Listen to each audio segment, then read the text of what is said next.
here with Beth Shree, and you're part or founder of the ministry, Life Giving Wounds? Not the founder, Okay. but I am on the board, and I run the chapter in the Denver Archdiocese. Okay. And so tell us about it. It's to help children of divorce to heal and process maybe some of the things they've gone through retreats and things.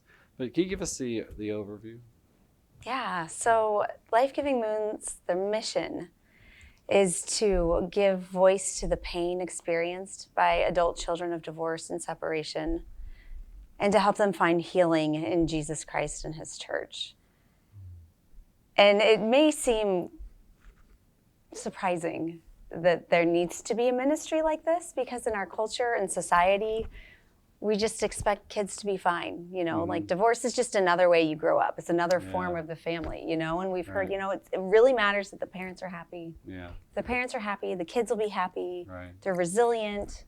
There's benefits to divorce. Right. All these things that we hear over and over again, so they become our reality. But if a child of divorce, whether they're still in the home or they've grown up, hears these things constantly, they start to believe, well, I'm fine. Yeah. Well, I don't have a right to feel anything. And so we take that pain and that grief and that sorrow and all the emotions, anger, anxiety, and we tend to just stuff them down. Yeah. Because we have to survive. Right. And on the retreat, there would be talks or whatever to hopefully maybe help a person process that, or? Totally. So they're all led by predominantly adult children of divorce themselves.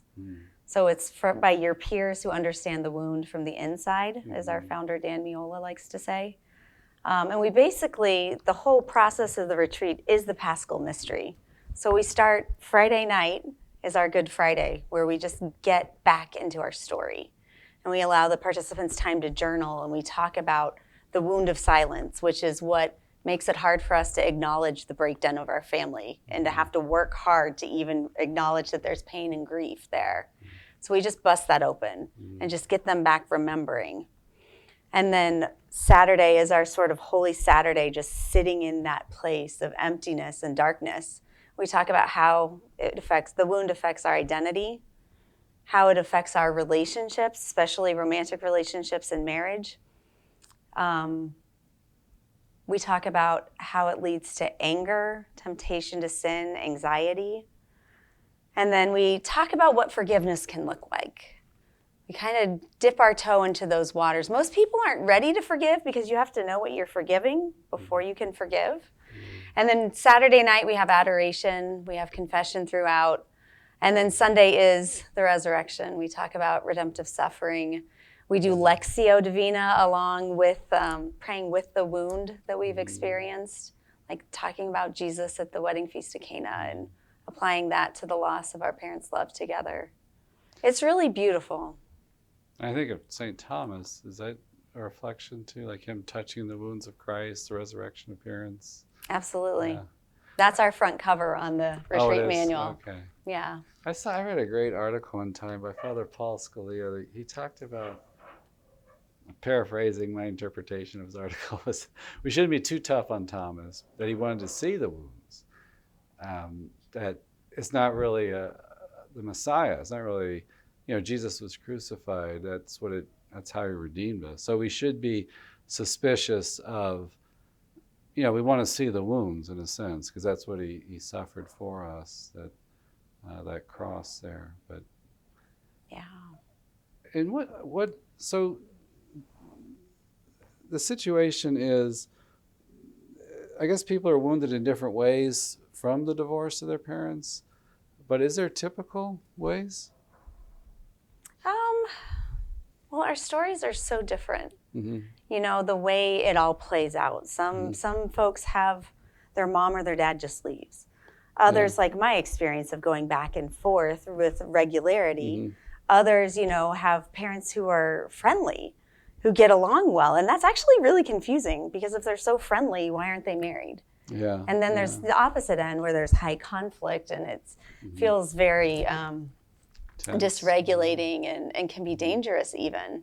And so all of our stories, and then there's half siblings, there's step siblings, there's step parents, and then some of us have experienced multiple marriages and divorces. it's wild to think about, but I know several people that have experienced that. But the same theme, the same thread in each of them is the grief and the loss of our parents loved together. You know, when they got married, they made a vow before God. Right. And then they kept that vow enough to bring us into the world.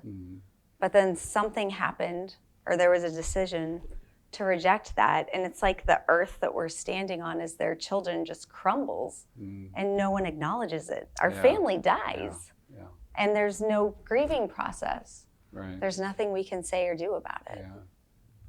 You know, I was thinking about this, like with celibacy, like priests that I've known, like holy priests. There's something so comforting and solid, right, about some people they just seem like they're given over to the Lord.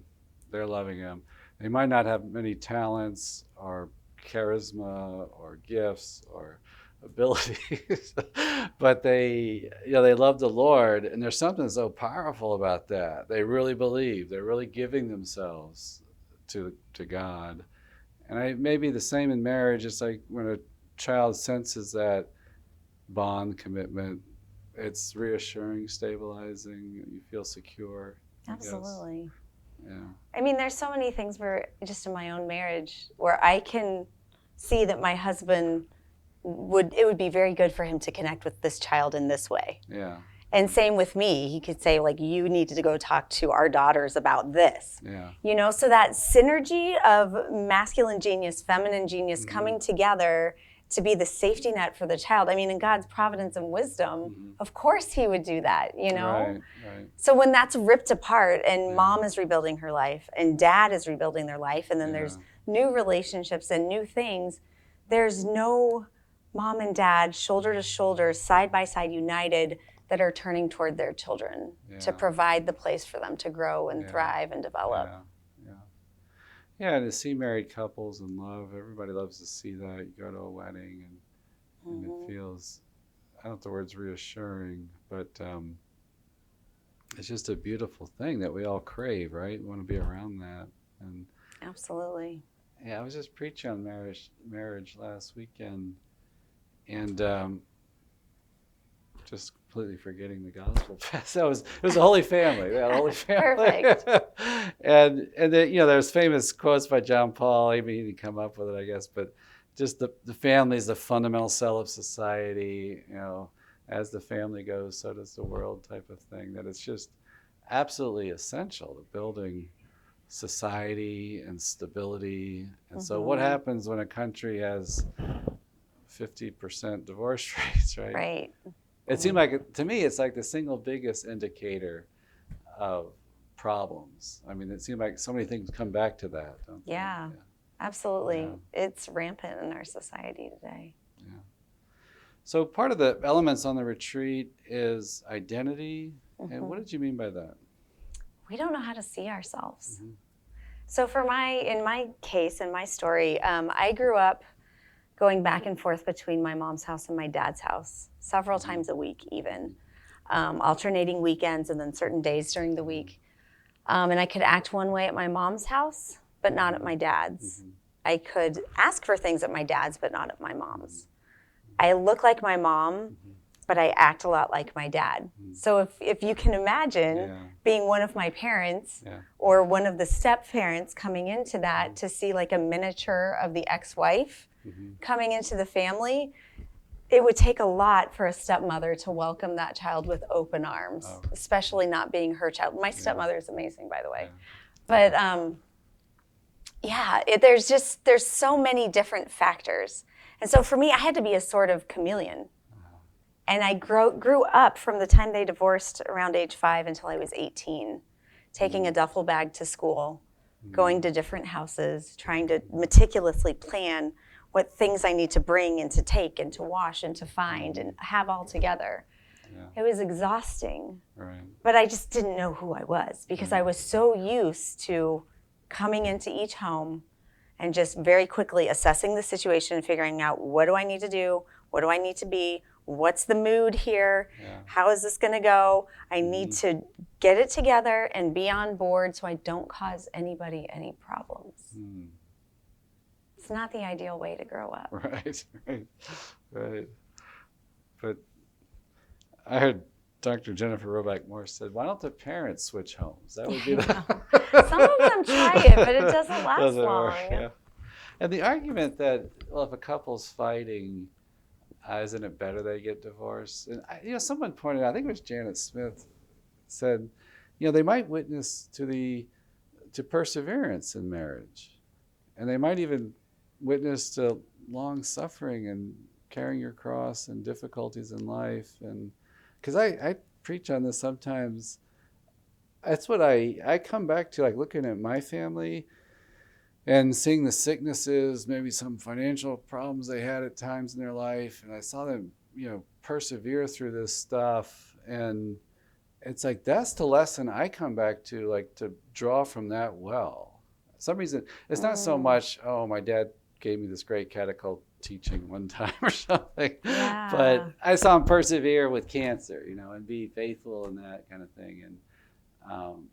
And there's something like, you just can't plumb the depths of that. When someone witnesses in their suffering and carrying the cross, it just seems like that's just something it's just something very deep, isn't it? Absolutely. And so a difficult marriage, they persevere, there's a witness there, right? Absolutely. Absolutely. And studies show that if they're struggling in a marriage thinking about divorce and stay married for 1 year, chances are they're going to be in a better place. If they stay married for 5 years, chances are they're going to be in a much better place. This is what they've studied.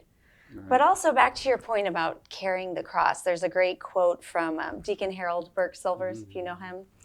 And he says, parents who divorce lay down the cross of their broken marriage, and it is their children who must pick it up and carry it from then on. Yeah. Powerful stuff. Yeah, it is.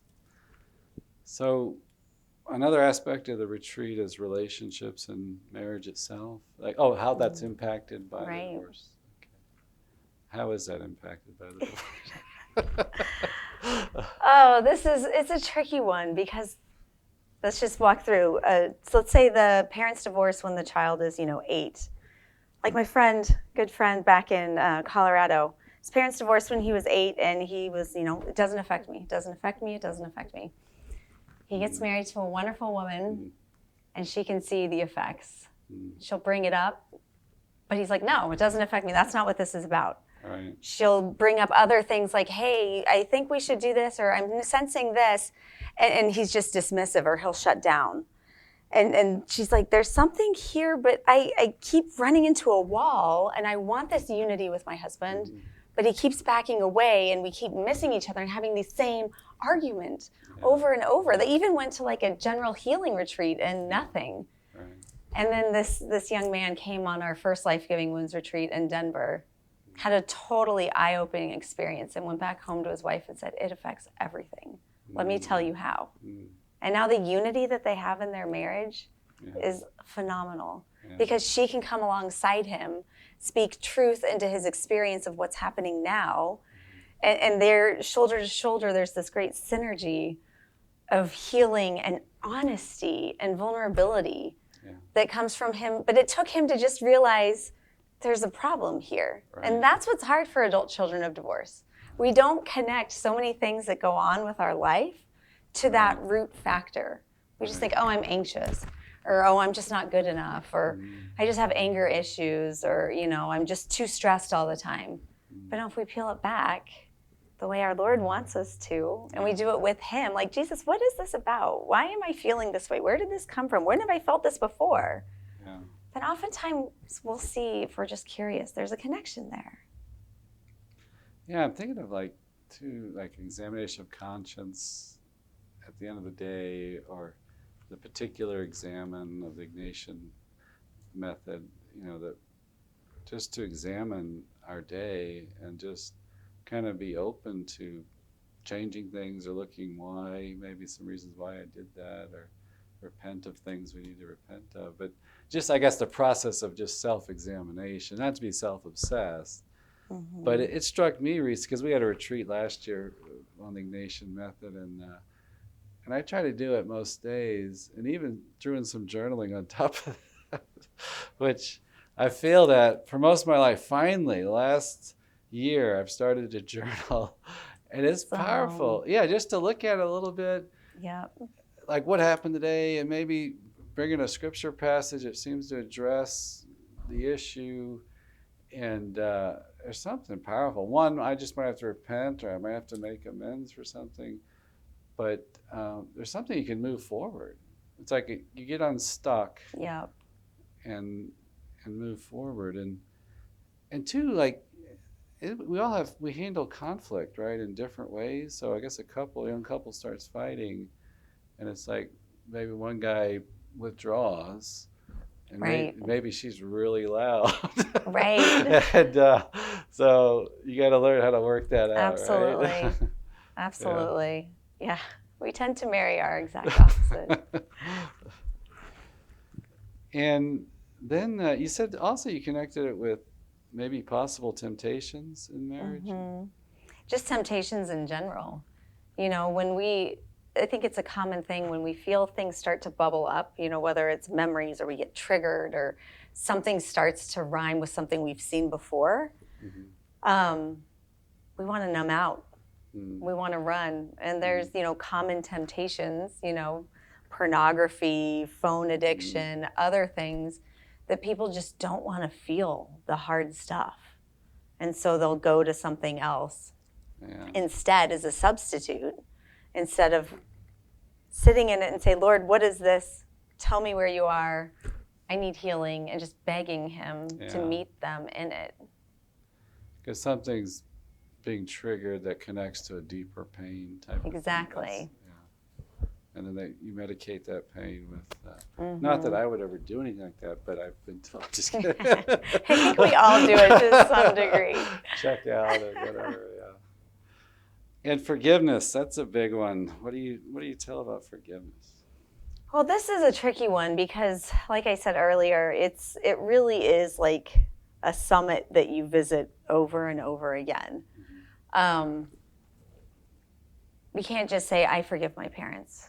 You can't just say, I forgive anybody if you don't know what you're forgiving, because forgiveness has to be specific. At the end of Genesis, the story of Joseph, when his brothers come to find him and he reveals himself that he's Joseph at that meal in Egypt, he doesn't just say, I'm your brother Joseph. He says, I am Joseph whom you sold into slavery. He names the harm. And so we, as the adult children of divorce, we can't just give cheap forgiveness. So we really can't forgive until we have a sense. I forgive my mom for saying this thing to me when I was a child. Or I forgive my dad for this instance of doing this. Those types of things, very specific. And it doesn't have to be reconciliation. It doesn't have to be two-way. It can just be for us. Because reconciliation's awesome, but it's not always possible. Right. So we really just kind of give them like the lay of the land of this is what forgiveness looks like for when you're ready to go there. Sometimes people come and they're like, I got to write a letter of forgiveness to both of my parents before I leave here. And we're like, whoa. You have the whole rest of your life to do this. This is important. Right. But let's get into the wound. Let's grieve it first. Right. And really start there. And to get into the wound, that's talking about it, sharing about it, or what is Absolutely. Yeah, just remembering it and naming what was experienced. As an adult, looking back, sometimes people's parents divorce when they're older. That's becoming more and more common. And that's still really hard because everything that you remembered, everything that once was, suddenly there's this great chasm between you and that time, and you can never go back. It is devastating. And that's one I think is even less noticed because you're out of the home. What's the problem? So what? But it's devastating. They're calling it gray divorce because it's happening so much now. It was actually on an episode of Everybody Loves Raymond. Oh, yeah. I've not seen that show. Yeah, it was the wife, her parents. So she's married to Raymond and have kids and everything, but her parents divorced. And it was really poignant because it's usually just one joke after another of the show. But at the end of it, like they're in bed and she just asked Raymond, just hold me. And then, so he because she's trying to deal with the parents getting divorced. But then I thought the brilliance of it was she said tighter. Tighter. She said tighter. And it's like, it was just enough of a pause in this endless joke factory show Wow. that this was a serious moment. But to say it 2 or 3 times, I thought it just communicated it beautifully, the reality of how destabilizing, I don't know what the word is, but how it shakes us. It's beautiful. Yeah. So talking it out, would it, like in the retreat, would it be maybe like a one-on-one situation, or would a group sharing, or? For the whole retreat? Yeah, like say someone's going to know what they're forgiving, and they're trying to, I forget the term, like the wound or wound of silence. Yeah, and so maybe would you guys like break off in pairs to talk, to share maybe something? We do offer like one-on-one meetings. Those are usually with if the participants have particular questions. Yeah. But the forgiveness is, after each talk, we give time to journal. So we get them in their story, and then we talk about identity. They go journal about that. So how was their identity affected by what they experienced? So it's kind of self-led in that response, in that particular way. To just give them time to personally, because we download a ton of information. I joke it's like taking a sip out of a fire hydrant, because there's so much. People will come back multiple times just so they can catch more of it. Right. But then we give them a chance to just process it, make it their own, what struck them, keep staying in your story. And just kind of, so forgiveness, we encourage them to write a letter of forgiveness to one of their parents. But again, that's a lofty goal for the weekend. So, and we also encourage them to, if they haven't already, to consider starting therapy. We offer support groups as well for follow-up. So, I guess in the journaling, you would maybe look at things that moved you from the talk, or if you're doing it at home, maybe things that moved you in the day, and so why did I respond that way? That, and just writing the stories down. So much of it is stored inside of us. That if we, like you with your journaling at the end of the day, if we just give the habit of just get it out on the paper, that does something to us. There's a release there. And then we can change our brains, like take the other side of our brain and look at what we wrote and process it on a whole different level. That's like the beauty of journaling. It's awesome. Yeah, that's what I've heard. Like in your right side, it's like the journaling moves it from the right to the left. Exactly. Yeah, and integrates it. Yeah, like your left is more analytical, the right is more, is it subconscious or anything? I feel like sounds right to me. I don't know. Well, I think like you can bounce in there and come out and eating a batch of Oreos or something, or you can put it on paper, take it to the Lord, right? And, and one of these things is not like the other. Yeah, and you could put it somewhere. Okay, this belongs there. This happened to me. It's something in the past. It's painful. I forgive it. I've asked God to heal it. It doesn't have to run my life, like bouncing around in my head and stuff. And so the role of forgiveness, when a person's able to do that, can you describe that kind of healing impact? Say that again. When someone does forgive, how does that help in healing? Yeah, well, you've heard the old adage, when we hold on to resentment and unforgiveness, it's like trying to give someone poison and drinking it yourself. So if we hold on to those resentments, it's going to destroy us, not the person we're resenting. And so for us to be free, for us to really find integration and wholeness and the peace that we're seeking, we really do need to assess the harm done and then work toward forgiveness. And it can be small. It can start with, Jesus, I want to forgive this person. As many steps as we need, and just continually offering that. And Jesus will do the work if we just stay with him and go at his pace. Yeah, sometimes, like in the secular world, they'll talk about resentment, but they're not good with the forgiveness part sometimes. Yeah, I mean, that does a lot to take away the power of the resentment, how it rules over us, right?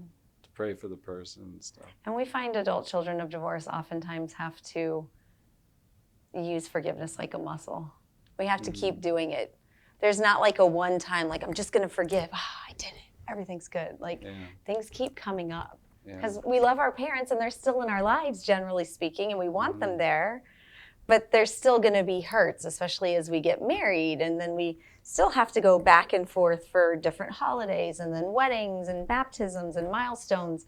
Like the tension, if there's tension, or the awkwardness, if that's there, whatever is there only gets magnified in time. So the forgiveness has to become a muscle for us, and a skill and a habit and a virtue, and something that we just get real good at. Yeah, and maybe it helps us to accept the other person. Like, if you're always raging against them in some way, and then if you can forgive and accept kind of who they are, then you can maybe really love them. Absolutely. Right? Yeah. We keep trying to make them something they're not, or just sort of have that acceptance. Yep. Any other points that you should make, or we should make in your retreat? Nothing's coming to mind right now. We are at several locations across the country. We're still growing. Our website is lifegivingwounds.org. Okay. And that there's a whole list of all the places we'll be. I think we're almost fully booked for 2024. We also offer online retreats, online support groups if people can't make it in person. Like a Zoom thing? Or? Yes, it's on Zoom. Yeah, there's a blog. The blog on Life Giving Wounds website is amazing. People, ACODs adult children of divorce or separation will write their stories, and they're vulnerable and beautiful, and I'm just so proud of my brothers and sisters that are putting pen to paper for their stories and then putting them out there to share with the rest of us.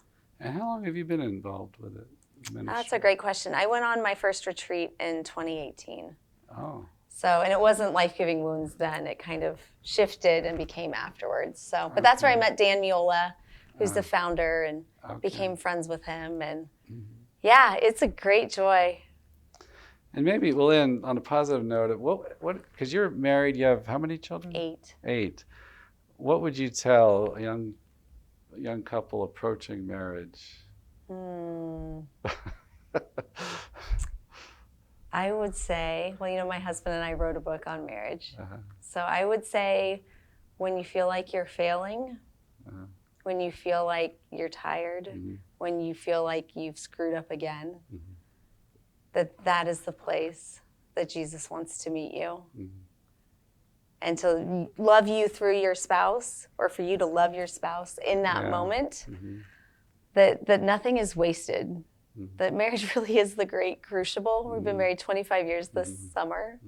But it's in our weaknesses that really love is tested and purified.